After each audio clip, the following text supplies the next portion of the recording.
I grew up eating dried out, overcooked turkey that I had to completely cover in gravy to mask all of that. Until I started brining and smoking it. It will take the flavors to a whole other level, and I'm never looking back. And I'm telling you, if you try it, you won't either. I'm gonna teach you how to make a killer brine, how to truss a turkey properly, how to smoke it, and how to carve it. This is gonna be the last turkey recipe video you're ever gonna need, my friends. There are a lot of procedures. Follow closely. Do not skip any of them. Sound good? Let's cook. So in order to chill this brine quickly, we're gonna only add in a few cups of this apple cider, and I'll tell you why in a little bit. Next, we're gonna hit it with some salt. And then of course, for some sweetness, we're gonna add in some sugar.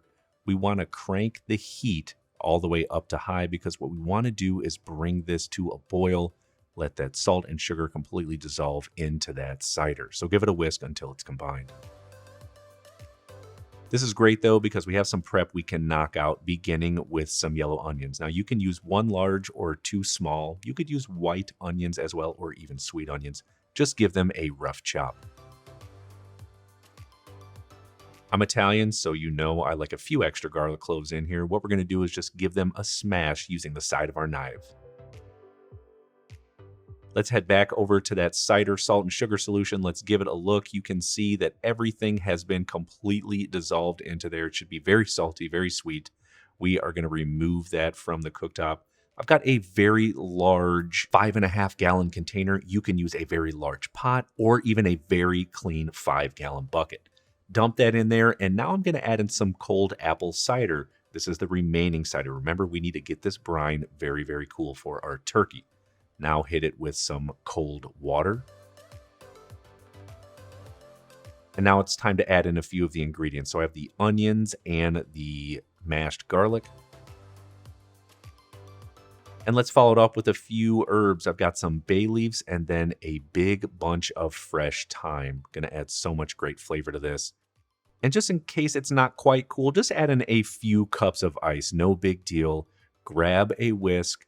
What we want to do is mix all of these ingredients together. Make sure they are completely combined. Once they are, go ahead and set the container to the side. And let me stop really quick and say this. Do not let my brine recipe limit you. You can absolutely customize this to your liking. Try adding in fresh rosemary, fresh sage, lemon peel, orange peel. Maybe don't use apple cider, use vegetable stock or all water, a little bit more salt, brown sugar. Get creative with this and have fun. Do not be limited. You can do it. Here's what we do now. Now let's grab our completely thawed turkey. It's in between 14 and 16 pounds. If you're using a fresh turkey, fantastic. Do not forget to remove the neck or the giblets. Sometimes they just have the neck, sometimes just the giblets, sometimes both. Just make sure it's completely clear of that. And now for trussing it. This is so important to help keep shape and seal in those juices. We are going to tuck the wings right behind the bottom of the turkey. Grab some butcher's twine, or if you have some tweed twine like this, totally fine to use. Here is how we truss it. We're going to come up underneath the legs. We're going to cross over with the twine. Now, come down and cross over again. If you need to fix it around the leg, no problem. Give it a nice tight squeeze. At this point, we're going to just put it to the side a little bit because we need to completely flip over this turkey like this because we're going to tie it right around that backbone. You can see that, which is right at the top. So running the tweed or twine right along the side, give it a double knot here. Make sure it is very, very secure. If you need to put your finger in place to hold it, totally fine to do so. Once you have completely tightened it together, make sure it's tied nice and held in there. Grab some scissors or a very sharp knife and cut off any remaining twine. I know you may be thinking, what on earth is the point of trussing this? Such an extra added thing that I just don't want to do. I'm telling you right now, what it does is it helps seal in all those juices. It helps make your bird keep that natural shape. If not, you're going to have wings and legs kind of going all over the place. If you've ever roasted a beef tenderloin and it's not trussed, it falls apart. It falls flat. It doesn't look good. But if you truss it, it has that nice circle shape and it's incredibly tender and juicy. This is the exact same thing. I highly recommend doing this. Do not skip this part.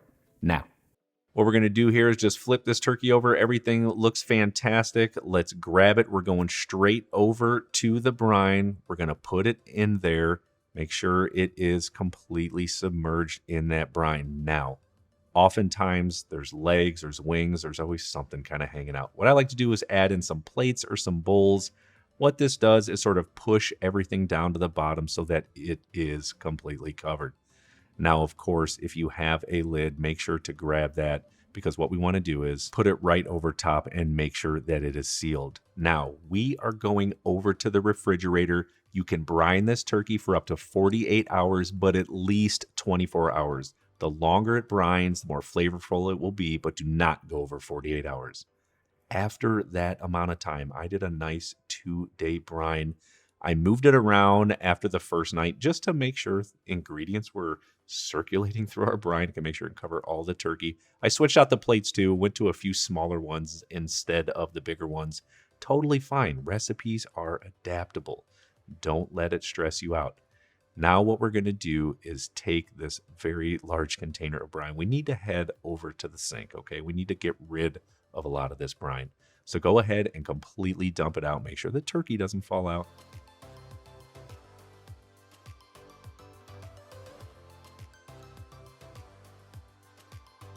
And now what we're going to do is remove the turkey out of the container. We are going to rinse it very, very well under cold water. Make sure all the onions, thyme, and garlic are completely removed from the turkey. Don't forget to rinse the inside of the cavity. This is going to wash off all that extra salt, sugar solution, just in case it's on there. We don't need it overly salty. We want it to be flavorful and tasty. Once it is rinsed off, we're going to set it to the side. Oh, wait, saw some thyme on the bottom. Just going to get it out of there, make sure it's completely gone. Okay, now take it out and set it to the side in a roasting container. If you have a disposable container, great, because it's going in the smoker. Make cleanup easy. This is what I like to do.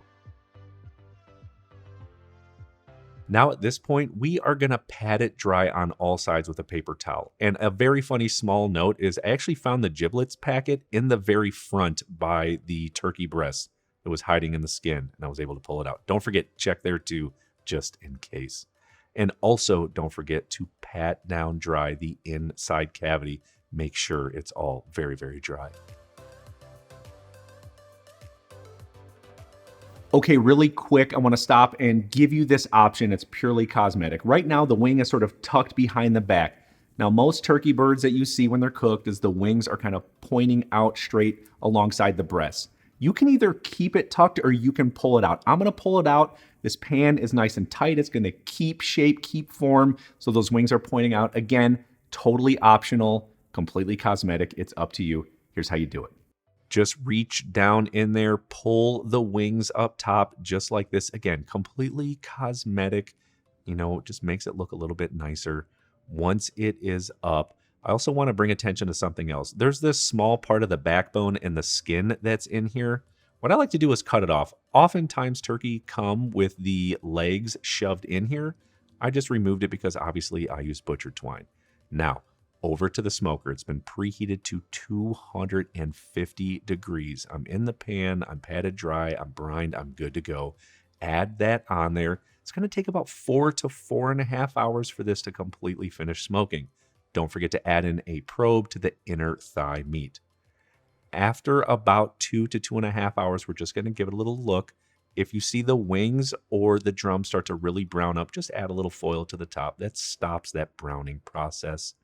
We are going to continue to cook it until it is completely finished. Let's have a look. Absolutely excellent, delicious. All those juices in there are going to make for some amazing gravy. Remove the probe, or if you're just starting to add the thermometer, do it now. Make sure it's to temperature, 160 degrees Fahrenheit. So I've been brining and smoking turkeys for the last 6 or 7 years, every Thanksgiving, every Christmas. And one thing that I've picked up is it absolutely will cook quicker. You have to remember the salt and the sugar in that brine, it's drawing out moisture, also flavoring it, causing it to cook much faster. I'm talking 1/4 to 1/3 of the time less. That is significant. If you look up a smoked turkey on the internet, most of them say 7 to 8 hours. This one will actually cook in between 4 and 5 hours. It's that quick. We're talking probably around the 15 to 17 minute per pound range. Now, okay, say you don't have a smoker, all you have is an oven, but you were able to brine it. Normally, unbrined, 350 degrees for 13 to 15 minutes per pound. But if you've brined it, I would take a look at 10 to 13 minutes per pound. Be sure to have your thermometer nearby so you can probe it all along the way so you won't get caught by an overcooked turkey. Okay, here's what we do now. Remove that little foil that's on the wing tips that was keeping it from browning, set it to the side. We want to let this rest for a good 20 to 30 minutes. Let all those juices soak back in. Let it continue to cook to get to that 165 degrees internal temperature. Remember, carryover cooking. This will happen when it's resting and covered. And then boom, we've got an absolutely gorgeous turkey. But don't go anywhere yet because we have a few more things to do. Not much more fundamental than cooking a turkey. People have been doing it for centuries. But I'm telling you, you follow these procedures, trussing, brining, smoking, making sure it does not get overcooked, keeping that thermometer in there. You put these things into practice, try trussing a chicken, try trussing a beef tenderloin, or even a prime rib. The flavors, the procedure, the look, the aesthetics, it's amazing. It will make you a way better home cook. That is my promise to you. So now I have this whole smoked turkey, looks beautiful, but let me teach you how to carve it. Here's what we do. First, make sure you have a very sharp slicing knife. This is incredibly important. We are going to begin by removing that butcher's twine all around the turkey. Now, we're going to start by separating the drum from the breast. There's that skin in between, so sliced down. Whenever you're carving a turkey, you're all about slicing down and exposing bones and cutting around them. So once you've sliced down on the drum, bend it back and crack it. So you see how that bone pops right out there? Excellent. We need to cut around that and make sure it is completely out of there. So now for the drum and the thigh. Again, cut down, try to expose some of those bones. Great. Finish cutting down and set it to the side. And now what we want to do is remove the bone from the thigh meat. So simply slice around it, try pulling the bone up and around, scrape it down to get all of the meat off the bone as much as you can, cut it off and obviously discard it, and then just simply slice the thigh meat. And now for the breast meat. There's a breastbone right down the center. Carve on either side of it. Slice down very gently and follow the natural cavity. Carve right down. Carve alongside those bones. I feel like that's what they're there for when it comes to carving it. Just use that. Don't slice all the way through. And then again, thinly slice it on a bias. Last but not least, we have the wings. Just crack it. Pull it up. The bone will expose. And then what you do is slice around it. Once it is removed, remove the wing from the drumette. And then you're good to go.